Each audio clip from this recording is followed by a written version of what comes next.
I've been wanting to go to Costa Rica ever since I can remember.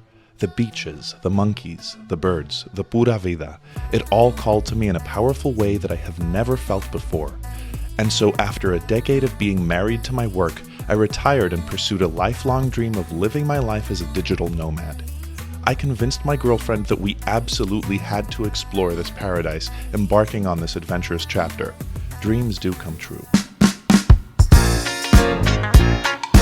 Man, waking up in this thing is unbelievable. Quick dip in the pool just to cool off and to begin our morning tasks. This gorgeous place is called Hacienda NOSARA and will be our home for the next 2 weeks while we work and soak in the pura vida. One thing you should know, if you embrace the bodybuilding lifestyle, you're never gonna swim the same again. I love an outdoor shower. Time to make some coffee. One thing I had no idea I would fall in love with this much was being outdoors constantly. I'm outdoorsy as it is, and over here you cook outdoors, you live outdoors, you even sleep outdoors sometimes. You know, one of the coolest things about Costa Rica is that I have paid $0 for any bottled water. All the tap water is drinkable. Actually, not that bad tasting either. You guys cannot tell me what these things are for. Well, they are for making coffee the Costa Rican traditional way. I've seen all sorts of ways of it being made over here, but the coffee snob that I am, I went and purchased the professional grade equipment of making this. All but the actual device, which I'm just going to hold with my hand. All this is some tightly woven fabric, and I want to soak it with really, really hot water first to get it to loosen up. And so that the flow of water through the coffee is going to be a little bit faster. Do that. Put it on top of my nice 30-ounce jug. Get my awesome Costa Rican coffee that I got in Monteverde. Usually weigh it out, usually not pre-ground, but it's such high-quality coffee, so fresh, you can actually do it like this. And if you're experienced enough, you know exactly how much coffee you're putting in there, and you can eyeball it. That's perfect. Water boiled and cooled for about 2 minutes so that it reaches between 93 and 96 degrees Celsius. Sorry, Americans, I don't know Fahrenheit. And it's stupid. Slow pour over the coffee that is coarsely ground. That's perfect. 30 ounces, some half and half, ready to go for the day. And for the good stuff, you can't hit your macros if you don't prioritize a little bit of meal prep, or if you just want to weigh out everything at restaurants and be a weirdo. 500 grams of minced beef, local, organic, grass-fed, always. Throw in a bunch of salt. Throw in a bunch of pepper. Of course, a bunch of minced garlic. Garlic is like women, you can't have too many. And secret sauce. Everyone seems to be going crazy here about this sauce called Lizano. They put it on top of food after it's cooked. I'm just putting it beforehand because, you know, who knows. And as a binding agent, never can you go wrong with eggs. From the farmer's market, local, pasture-raised eggs, insect-fed, can't get better. And just go to town. That's what it looks like. Perfectly seared. Not my best attempt at meal prep, but tastes pretty good. Tastes 7 out of 10. 6.5. I think I've figured it out. I know why food tastes so much better where it is grown. I mean, it makes sense until you think about it and you're like, why? So,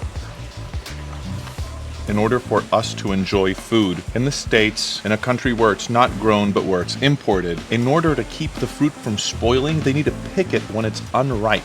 Super unripe. So unripe, it can't be eaten for the next 2 to 3 weeks.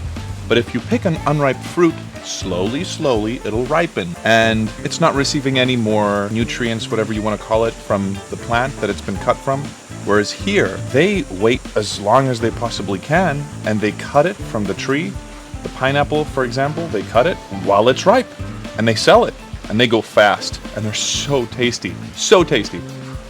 Sleeping alongside howler monkeys in the jungle with an ocean view and a pool whenever you want. But the thing that takes the cake is what we're gonna do next. This place has its very own cold plunge. At 42 degrees Fahrenheit, I don't know what it is in Celsius, sorry Europeans. Even though it's been a while since I've done it consistently, doing little things like this sleeping well, training well, optimizing your diet, cold plunges, body work. All these things add up for your most hyper-optimized you.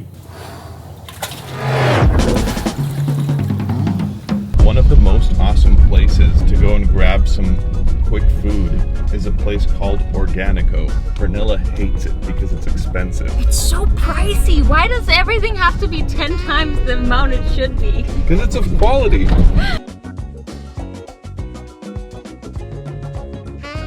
Two bananas, 8 figs, 1 chocolate bar, $20. That's Erewhon prices, but it's quality and you get what you pay for. Oh yeah, and I almost forgot the mango slices. Holy shit, that's shaky. What nobody told us was the roads of Costa Rica are like this. Whoa! Alex! Alex! I almost can't stop saying it. Waking up in the jungle is just a whole other life. Monkeys howling at night, they don't wake you up, but it's just nice to be around them. I don't know why, it's nice to be around monkeys. Oh, by the way, you keep saying how much it sucks paying $5. This is from a coffee farm that's run entirely by women. So, there. Support women. Support women. Are you joking? Of course. You're so good at supporting women. There you go. These girls at the farmer's market make these awesome brownies, super fresh.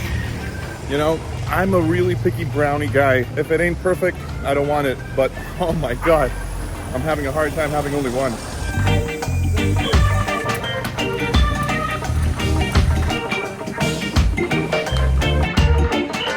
You would not believe how difficult raw cacao is to come by in Costa Rica. I thought it'd be easier, but on my last day, thank God, I ran into... Me! What's your name? My name's Madison. Madison. What do you do here? And tell me a little bit more about the raw cacao that you have.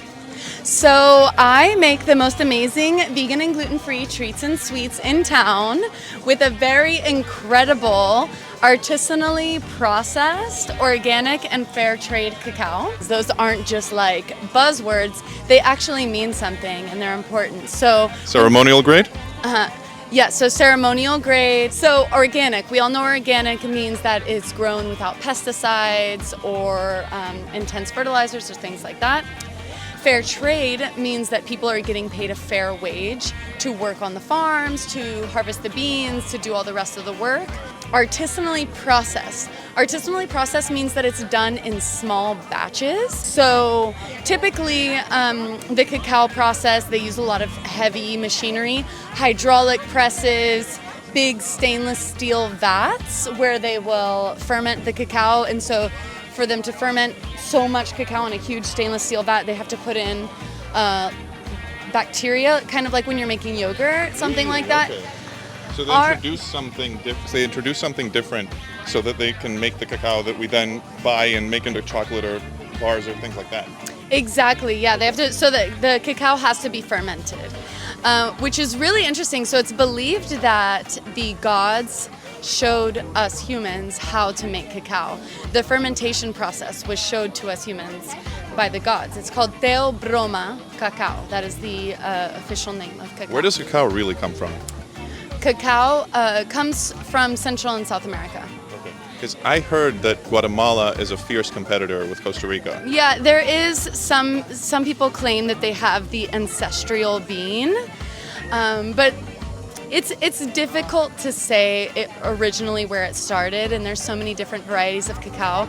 I think what's more important is that people look at consciously connecting to the plant and sourcing it responsibly, other than like bickering about who is the original whatever the By far, one of the coolest things in NOSARA is the farmer's market. Every Tuesday, I don't know from when to when, but you gotta do it, you gotta go for it. You're supporting the local farmers, you're supporting everyone who's a local artist, lots of cool little things to buy. And unlike farmers markets in, you know, big cities and developed westernized countries, everything here is actually pretty affordable. Oh my God, especially the greens and the fruit. There's also a lot of fish. Don't skip out on this next time you're here. So we got our cacao and now we're gonna look at all the other things. Local eggs.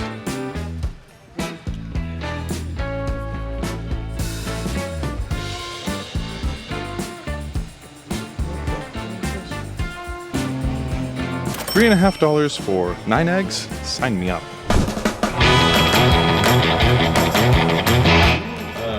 out rash guards too. Shirt did you get? What shirt? Can you show it? I think it's cool. It matches the board too. Gracias. So we rented the biggest surfboard for my giant ass, and we're gonna go hit some waves. I've surfed once before, so this should be fun. You look sick. Really? And it matches the board. I love it. I love it too. Worst case, I'm gonna bodyboard everything. Best case, I stand up and I catch it in a small wave. I believe you're gonna catch a wave. I think so too. I believe in my 11 plus years of strength and conditioning training. Absolutely. So let me do it. All right, so It looks like the waves could be good today.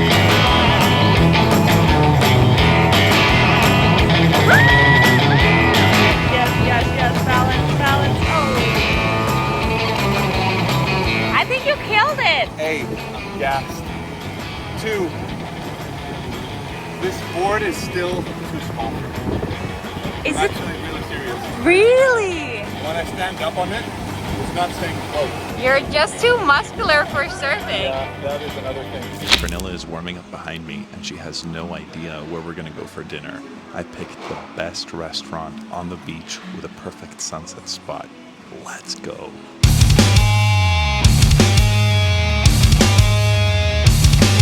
Do you have an idea of where we're going? I have a little bit of an idea where we're going, and it makes me very happy. We're going to the restaurant by the ocean. No? The one that we wanted. No? We're actually not even close to the ocean right now. Are we not? Then I don't know where we're going. Where are we going? This restaurant is La Luna, and it's the next beach over from Nosara, or Playa Guiones, the next one, the one that we are in. Do you like it here? I love it. Even though they gave us the shitty table with the bad sunset view, I'm actually so comfy right now. Yeah, Look at the horses. we got a view.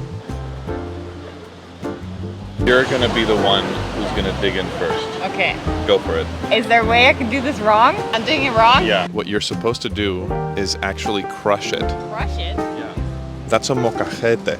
Mocajete. I think you should do that. No, I want to see you do it. Just please don't drop any of the avocado. It's very, very precious.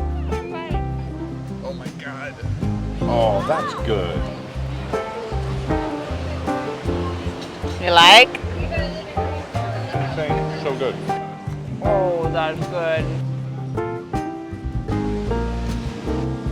Oh, you dip it. Mmm. That's so good. You have to.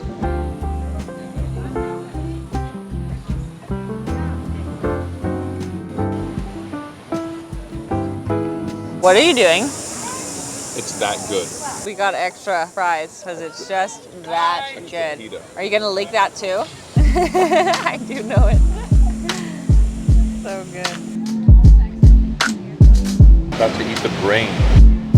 Are you about to be as smart as a fish then? Oh. And that brings us here, in a digital nomad hostel under a volcano in Costa Rica. Subscribe to tune in to a decade and a half's worth of muscle building wisdom.